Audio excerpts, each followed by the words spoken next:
यार बस अब की फैसला होना जी, अज याद आ रहे हैं मुफ्ती नईम साहब याद आ रहे हैं उसको।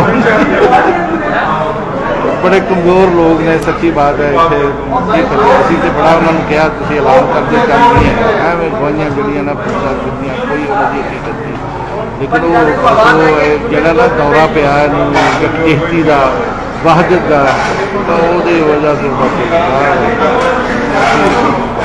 देखो 11 से 11:15 11:30 बस वो, हालांकि बड़ा क्लीयर सीगा भी नहीं है सारे पिटन है, लेकिन हल्ला ही नहीं वो बस वो इस गल से अड़िया नहीं जी नहीं गोइयां आ गई, दोनों कमेटी आ गई, वो आ गई, वो आ गई। देखो चंद खाता नहीं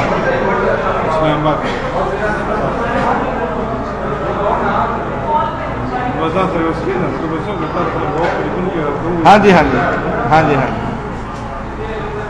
बहुत अफसोस, बहुत अफसोस, बड़ा एहतजाज किया। सही गल है, सही गल। पहले बड़ा अच्छा से अभी बड़ा याद सारे कर रहे हैं, सारे याद कर रहे हैं।